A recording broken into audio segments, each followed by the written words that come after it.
I need a wife and you need strong sons, the Alpha King declared to the rejected Omega. It was a land of whispers, whispers of kings, queens, and curses that lingered like shadows in the corners of the court. Among all the stories told in the stone halls and candle-lit towers, none was spoken with more fear or fascination than that of Kalen, the Alpha King. Kalen ruled with strength unmatched, a king whose gaze could silence a hall and whose word could bend armies. Yet behind his cold eyes and commanding presence lay a secret, one that gnawed at him each night. The bloodline of the kingdom was fragile, and without a worthy mate, his line would fail. The people whispered of heirs that would not survive, of magic lost, of a throne that might crumble. Far from the glittering throne, in a small, hidden cottage near the edge of the silver forest, Leora lived in quiet exile. Once celebrated as a promising bride for noble alliances, she had been rejected. A curse, one spoken in hushed tones, one she did not fully understand, had marked her as an unworthy Omega. She bore the shame in silence, her heart heavy but unbroken. The villagers who accepted her valued her courage, her intelligence, and her gentle presence, yet Leora never spoke of her past. On this morning, the mist clung to the trees like living spirits, and the air smelled of wet earth and wildflowers. Leora moved through the woods, her steps silent, careful. She gathered herbs and whispered softly to herself, reciting the names of plants and their uses. The quiet was comforting, but it was also fragile. Danger lingered always in these lands, from beasts born of shadow and ancient magic, or from men who valued power over life. That day, the peaceful rhythm of her life shattered. Kalen rode through the forest, accompanied by his guards, on a hunt for a creature that had been terrorizing nearby villages. His black armor glinted even under the mist, and his dark eyes scanned the woods with unerring precision. Even his men, seasoned warriors, dared not breathe too loudly in his presence. It was not long before they came across the creature, a massive wolf, larger than any natural beast, its eyes glowing faintly with unnatural light. It moved with a predatory grace, circling a group of villagers who had gathered in the clearing. Kalen's hand went to his sword, and yet, before he could strike, a flash of movement caught his eye. A figure darted from the shadows. Leora, the rejected Omega, stood in the clearing, her staff raised and eyes fierce. With a cry, she commanded the wolf, using words and gestures unknown to ordinary people. The beast hesitated, confused, then retreated into the trees, growling but unharmed. Kalen watched, his dark eyes narrowing. This woman, the one everyone had deemed unworthy, had saved the villagers with courage and skill. There was a strength in her he had not anticipated. When the wolf vanished, Leora turned to leave, but Kalen's voice cut through the mist like steel. "Stop," he commanded. She froze, her heart quickening. She knew the voice even before she saw him. The Alpha King himself, riding into the clearing with all the authority of the throne in his presence. His gaze locked on her, piercing and unyielding. "You," he said, dismounting with an effortless grace, "the rejected Omega." Leora's lips parted, but no words came. She had expected contempt, perhaps indifference, but not this. The king standing before her, unflinching, commanding her attention. "You have strength," Kalen continued, his tone sharp but not unkind. "I need a wife, and you, Leora, need strong sons." The words struck her like lightning. She stumbled backward, clutching her staff as if it could anchor her. I am not," her voice faltered. "I am not what you want. You cannot choose me." Kalen's gaze did not waver. "I choose what is necessary. You are the only one capable of giving my heirs the strength they require. You are capable of what others cannot do." Leora's mind spun, rejected, reclaimed, commanded. She could not understand how a king, so powerful, so untouchable, could declare such a thing to her, the woman who had been shunned, ridiculed, and dismissed. She turned to flee, but the mist thickened, curling around her like invisible chains. You will not leave, Kalen said softly, almost gently but with the certainty of stone. Not yet. There are forces at work here beyond what you know. Leora froze, her back against a tree. What do you mean? Kalen dismounted fully and stepped closer, his shadow falling over her. There is a curse tied to your rejection. It binds your bloodline to mine. You flee, and the consequences will be grave for you and for the future of the kingdom. Her heart pounded. She had heard whispers of curses, old and cruel, that forced the destinies of those marked by them. But she had always believed she could escape her fate, that her life of quiet exile was her own. Now she realized the truth. Her fate had never been hers to claim. "Why me?" she whispered, voice trembling. I am not special." Kalen's eyes softened for the first time, though the shadow of the crown still weighed upon him. "You are the only one who survived the trial. The curse sought to find the strongest Omega, and it found you. That is why you were rejected. It was never about worth. It was about resilience. You are more than you know, Leora." Her chest tightened, and a flicker of something unfamiliar, a mixture of fear and something like awe passed through her. She wanted to run, to escape, but she also wanted to understand. The anger that had fueled her solitude now clashed with a strange curiosity. "You speak as if I have a choice," she said finally, gripping her staff. "But even you cannot force someone to give their life to a crown or a king." Kalen's expression hardened, and yet it was not cruelty in his eyes. It was the weight of responsibility, of a life where choices were often impossible. "I do not ask you to obey blindly," he said. "I ask you to survive. The kingdom cannot fall because of pride or fear, and neither can you." The forest seemed to grow quieter, the mist thickening as if listening. Leora's mind raced. She could see the truth in his words, yet the sting of rejection, of past humiliation, was raw. The man before her was both terrifying and magnetic, a figure carved from shadow and command, yet capable of revealing truths she had refused to face. She began, but Kalen interrupted. "There is no time for hesitation," he said, his voice low, steady. "Return with me, understand the curse, understand what you are meant to be, and then you may choose truly what path to take." Leora's hands trembled around her staff. Her instinct screamed to flee, to vanish into the forest and reclaim the small life she had built. Yet something in Kalen's gaze anchored her, a mixture of respect, command, and unspoken vulnerability. For the first time since her rejection, she felt seen, not as unworthy but as necessary. "I will not promise anything," she said at last, voice firm though unsteady. Kalen nodded once, a small acknowledgement. "I ask nothing more, yet nothing less. Come at dusk. The palace awaits, and so does the truth you cannot yet see." The words hung in the air like the echo of a bell, resonating deep within the shadows of the forest. Leora stood for a long moment, staring at the path Kalen had taken, the forest quiet once more. Her heart pounded not with fear alone, but with a strange, uneasy anticipation. She knew deep down that her life, her destiny, was no longer hers to control, and yet the thought was not entirely frightening. In the midst of rejection, exile, and whispered curses, a spark of possibility flickered within her. The Alpha King had declared her necessary. Perhaps, in a world of shadow and power, necessity could become choice. As she turned to leave, preparing for the journey that would change her life forever, the forest seemed to whisper warnings and secrets alike. Somewhere beyond the silver trees, destiny waited, looming, inevitable, and dangerously close. And in the palace, Kalen returned to his guards, his mind already calculating the steps ahead. He knew this Omega would test him, challenge him, perhaps even defy him at every turn. But he also knew she was the only one who could secure the future of his bloodline, and perhaps, in some strange twist of fate, the future of his own heart. The mist thickened, wrapping the forest in silence as the sun began its slow descent. And far off, unseen, shadows stirred, waiting for the moment when the Alpha King and the rejected Omega would meet again, under the weight of power, curse, and destiny.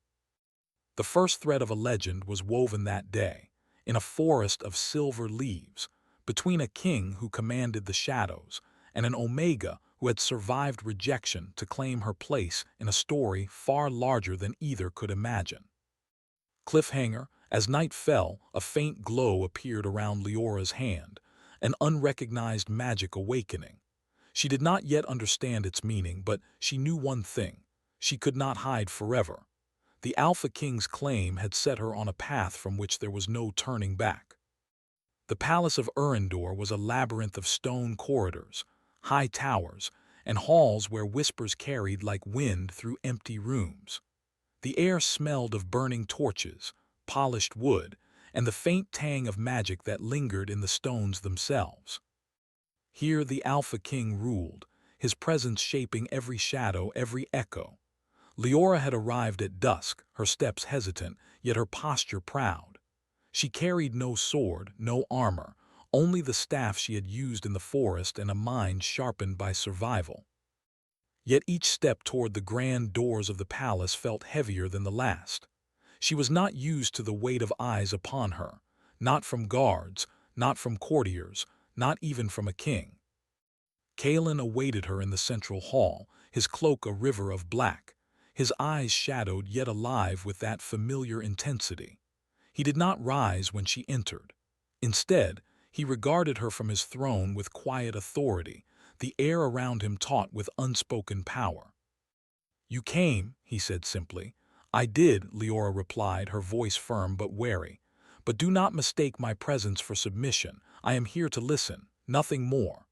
Kalen's lips curved in the faintest shadow of a smile, one that did not reach his eyes. "I would expect nothing less. Yet listen well, Omega. Time is short, and the curse that binds your bloodline to mine is not idle. You are more important than you know." He gestured, and one of the attendants approached with a small, glowing crystal. Its light pulsed softly, like a heartbeat. Kalen handed it to Leora, and she felt a warmth in her palm, subtle but undeniable. "This," he explained, "is a link. The curse is ancient, born of our ancestors to ensure the strength of the royal line. It seeks an Omega of resilience, one who can carry life into the bloodline and fortify it against decay. You are that Omega. Flee, and it will reach for you regardless. Obey, and it may yet grant you a choice." Leora stared at the crystal, its light reflecting in her wide, uncertain eyes. "A choice or a trap?" she asked softly. Kalen's gaze hardened. "Perhaps both, but do not mistake the curse for malice. It is a test, one that has shaped kingdoms and destinies alike. You survived what others could not. That is why you are here. That is why you must see what you are capable of." Leora's heart pounded. She had lived all her life in the quiet, avoiding attention, hiding her abilities, surviving in exile. Now she was in a palace where every step and word mattered, bound by a destiny she did not choose. She felt the weight of expectation pressing on her chest, yet beneath it, something stirred, an unacknowledged excitement, a spark of purpose she had long denied. The Alpha King rose and approached, his steps silent on the marble floor. He stopped a few paces from her, close enough that she could see the fine lines of his face, the shadows under his eyes, the strength in his jaw. "You fear what you do not understand," Kalen said, his voice quieter now, almost a murmur meant only for her. "And yet you should not. The curse does not command your heart, it commands destiny. It asks of you strength, resilience, and courage. The rest, that is yours to decide." Leora lowered her gaze, gripping the crystal tightly. She had faced beasts, hunger, cold, and scorn. She had survived exile and rejection. And yet, standing before Kalen, she felt a vulnerability she had not expected, a vulnerability mixed with a reluctant awe. "I will learn," she said finally, lifting her eyes to meet his. "But I will not be bound in spirit, not by crown, not by curse." Kalen nodded once sharply, as though respecting her declaration. "Good. Then you may yet prove worthy, not just to me, but to yourself." Over the following days, Leora was introduced to the intricacies of palace life and the magical bond that connected her to the Alpha King. She learned that the curse had a purpose beyond heirs. It strengthened the kingdom's magical defenses when the rightful Omega was present, and it revealed truths about character, resilience, and inner strength. At first, the palace seemed a cage. Every glance, every murmur from courtiers reminded her of her rejection. They whispered of her past, the failed alliances, the curse that had marked her. Yet Leora began to notice something unexpected. Kalen did not permit anyone to speak ill of her. His presence alone, silent and commanding, kept the court in check. And though she bristled at his authority, a small part of her recognized the fairness in his actions. Their encounters were tense at first. Kalen was strict, demanding, and unflinching in his expectations. He tested her knowledge, her skills, and her endurance. But he was not cruel. He offered guidance, demonstrated patience when others would have punished, and revealed bits of his own burden, loneliness, fear of failure, the constant weight of ruling a kingdom. It was during one of these lessons that Leora discovered her hidden power. A vial of water, enchanted to reveal a person's inner strength, glowed when she held it. The light spread, revealing patterns unseen by ordinary eyes, and Kalen's expression shifted, a mixture of fascination and caution crossing his features. "You have power," he said softly, "greater than many in the kingdom, greater than even I imagined. That is why the curse found you, that is why you survived, and that is why you will matter more than you think." Leora felt a shiver run through her. The power she had kept hidden, feared, and ignored was now visible. She had always thought of it as a burden, a reason for rejection, a mark of weakness. Now it was her gift, and the realization was both terrifying and exhilarating. Days turned into nights, and Leora began to understand the delicate dance between authority and respect. Kalen did not demand blind obedience. He demanded effort, understanding, and courage. In return, he offered protection, guidance, and, slowly, glimpses of his own humanity. One evening, as the sun dipped below the mountains and painted the palace in golden shadow, Kalen and Leora walked along the palace terraces. The wind carried the scent of silver leaves and distant rain, and the city below glimmered with candlelight. "You are changing," Kalen said quietly, almost to himself. "Not just in skill, but in spirit." Leora stopped, gripping the terrace railing. "And you? Are you changing too?" He regarded her, his dark eyes reflecting the last light of day. "Perhaps. I have ruled all my life by strength, by fear, by necessity. But you show me another way, a way that does not diminish power but tempers it with understanding." For a moment, the tension between them softened. They were no longer merely king and Omega, bound by curse and necessity. They were two people, both marked by destiny, learning the delicate balance between authority and respect, fear and admiration, duty and choice. Their fragile bond was soon tested. A messenger arrived, breathless and disheveled, carrying news of a rival faction that sought to exploit the king's need for heirs. The faction had kidnapped one of Kalen's closest advisors, threatening to destabilize the kingdom unless their demands were met. Kalen's eyes darkened, and Leora felt the familiar weight of authority press around her once more. "You must come with me," he said. "This is not a task for ordinary hands. Your strength, your power may save him." Leora hesitated. The thought of entering danger, of being used as a tool, flared the old instinct to resist. Yet beneath it, she felt a stirring, a recognition that her skills, her courage, and even her curse might be needed, truly needed, for something greater than survival. She began, then met Kalen's steady gaze. She felt no fear of him, only the knowledge that the path ahead was dangerous, uncertain, and full of trials. And yet, for the first time, she did not want to flee. "You will not be alone," Kalen said softly, as though reading her thoughts. "We face this together, but know this, your choices matter more than you realize. Each step you take shapes not only the kingdom but your own destiny." The mist began to rise outside the palace, curling around the towers and terraces like living spirits. Shadows deepened, whispering secrets only the brave could hear. Leora felt the pulse of power in her veins, the weight of the curse, and the unspoken bond forming between her and the Alpha King. That night, she could not sleep. She stared at the ceiling of her chamber, thinking of the forest, the villagers, the crystal, and the whispered words of Kaelin. The world she had known was gone, replaced by a reality of power, responsibility, and destiny. And within it, a strange, growing connection, one that terrified and intrigued her in equal measure. A faint glow emanated from her hands as she traced the patterns of the curse, experimenting with the power that had once been a source of shame. It pulsed gently, responding to her intent, to her will, to her courage. She realized that the curse did not control her, it reflected her. It was both a test and a mirror, revealing the strength she had always possessed but had never acknowledged. And somewhere in the shadows of the palace, Kaelin watched from a distance, knowing that the Omega he had chosen, or the Omega who had chosen him, was beginning to awaken. The bond between them was no longer mere destiny, it was becoming something more. Something dangerous, and yet perhaps something inevitable. Cliffhanger. A distant horn echoed across the palace, warning of approaching danger.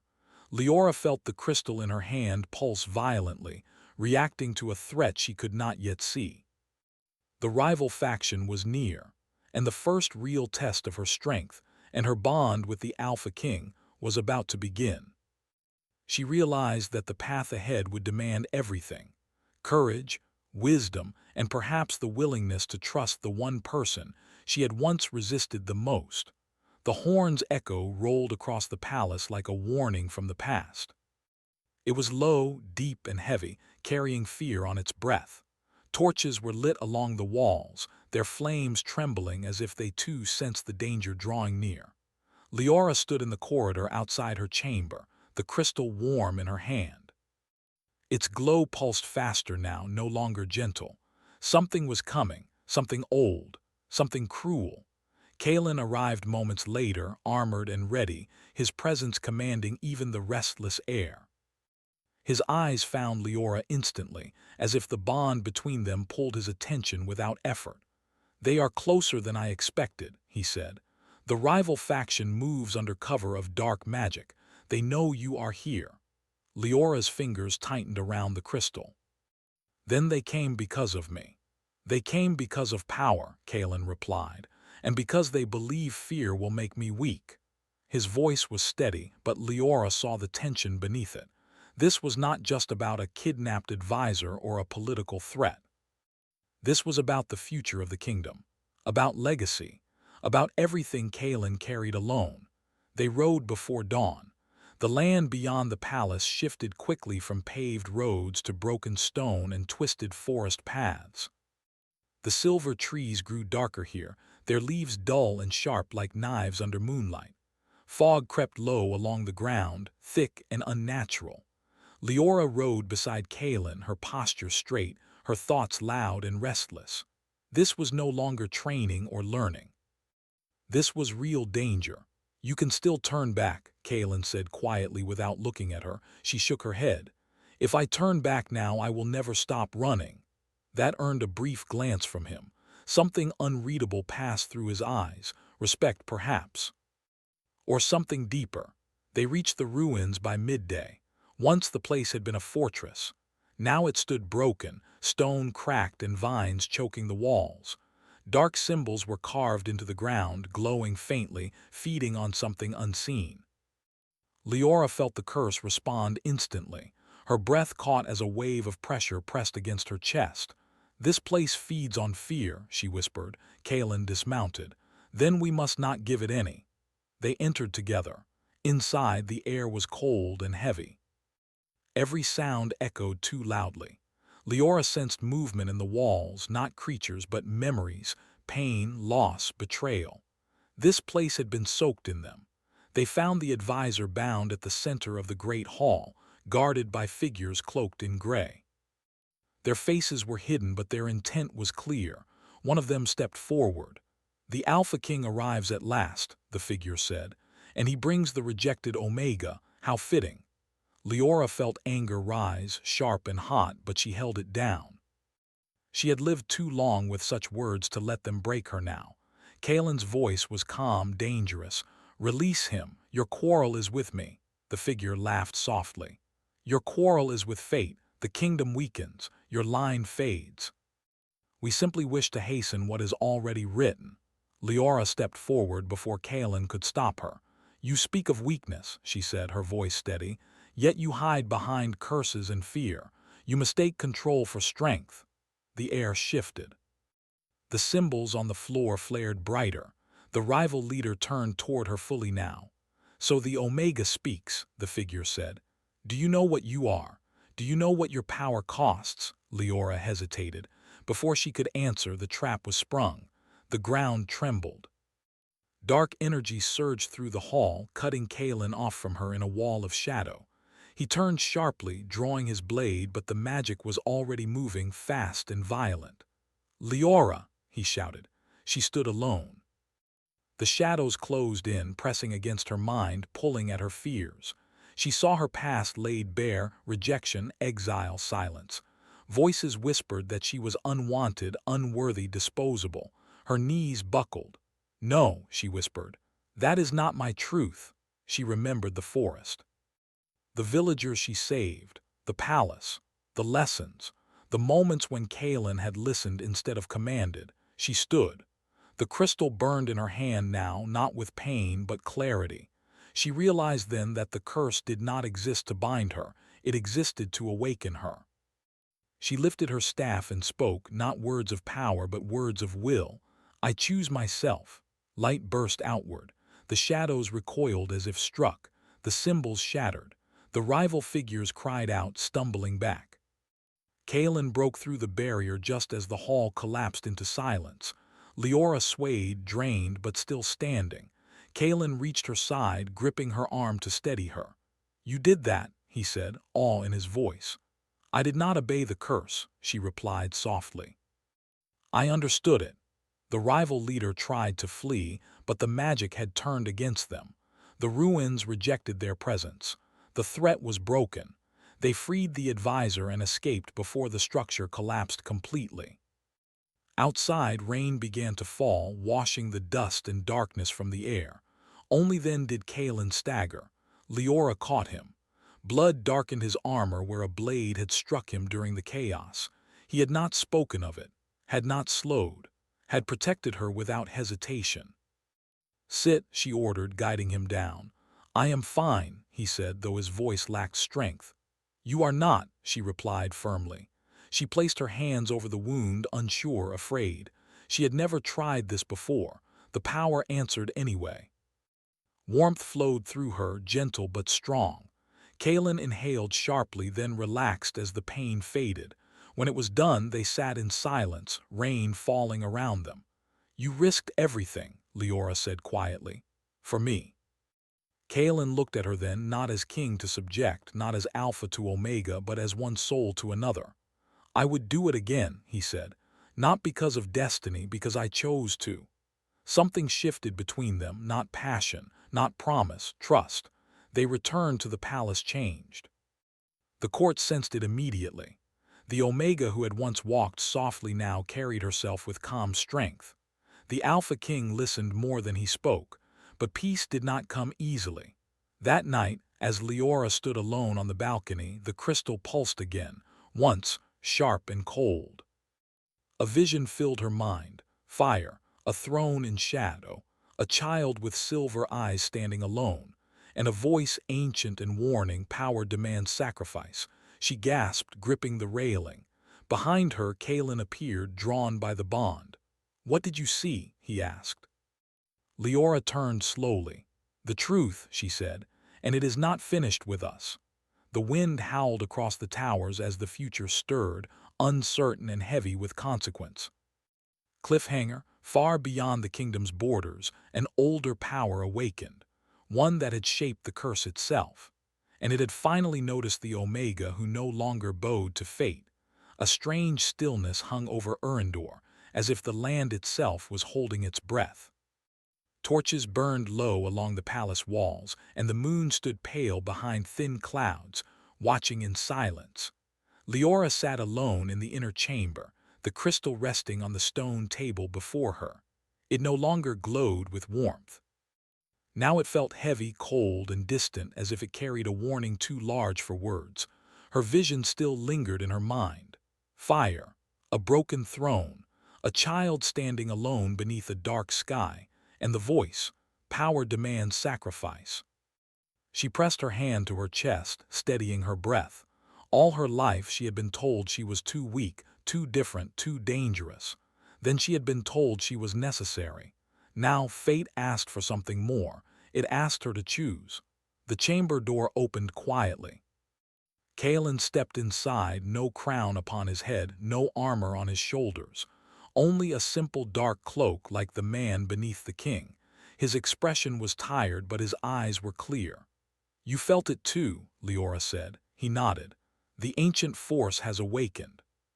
The source of the curse, it knows you no longer fear it." She turned to face him. "It wants balance, not obedience." Kalen studied her carefully. "And balance often comes at a cost." Silence stretched between them, heavy but honest. "The vision I saw," Leora said, choosing each word with care, "was not fixed. It was a warning, not a fate. The curse can end, but not without consequence." Kalen's jaw tightened. "Tell me." "If the curse is broken fully," she said, "the old power that protects the royal line will fade. No forced destiny, no chosen heirs. The kingdom will stand, but only if its people choose loyalty, not fear." "And you?" he asked quietly. "What happens to you?" Leora lowered her gaze. "I will lose the bond that shields me. The power will remain, but the protection it gives me will not." Kalen stepped closer, his voice firm. "Then I will not allow it." She looked up sharply. "This is not your decision." "No," he agreed. "But this kingdom is my responsibility, and so are you." She shook her head. "That is exactly what must change." At dawn, the sky burned red. The ancient circle lay beyond the capital, carved into the mountain stone long before kings wore crowns. The people gathered below in silence as Kalen and Leora ascended the steps together. Word had spread. The rejected Omega, the Alpha King, the curse that ruled blood and crown. They stood at the center of the circle, wind pulling at their cloaks. The air shifted. The ancient power rose, unseen but immense, pressing against their minds like a tide. "You were chosen," the voice echoed. "Why do you resist what was written?" Leora stepped forward. "I do not resist strength," she said clearly.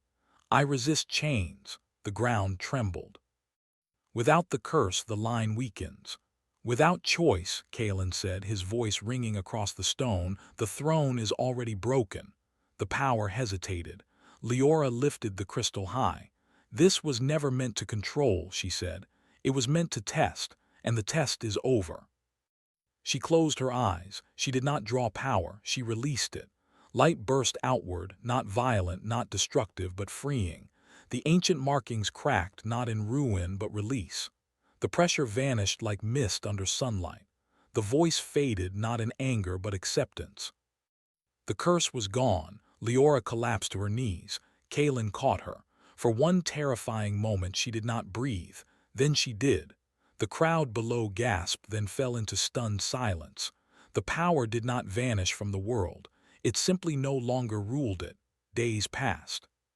The kingdom did not fall. It changed. Without the curse, the nobles were forced to face a truth they had long avoided. Strength did not come from blood alone. It came from unity, trust, and courage. Kalen addressed the court not from the throne, but from the floor. "The crown will no longer decide worth," he declared. "Let loyalty, wisdom, and action speak instead." There was fear, resistance, but there was also hope. Leora recovered slowly. The loss of the bond left her weaker than before, but clearer. The power within her was now truly her own. One evening she stood on the balcony, watching the city lights flicker like stars fallen to earth. Kalen joined her quietly. "You saved the kingdom," he said. She shook her head. "We did." He was silent for a long moment. "Stay," he said at last. Not as a command, not as a king, as a man. She looked at him. "As what?" "As my equal," he replied. Not because I need heirs, not because the throne demands it, because I choose you. Leora studied his face, the strength, the scars, the humility he had learned. And if I walk away, she asked, then I will still be grateful, he said, because you taught me how to rule without fear. The wind moved gently between them. I will stay, she said softly.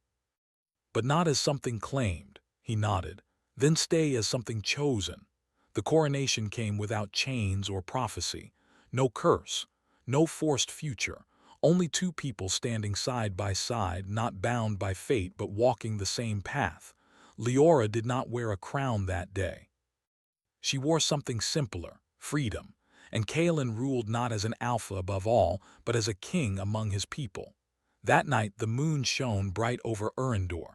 No shadows stirred, no ancient voice whispered, only the steady heartbeat of a kingdom finally awake.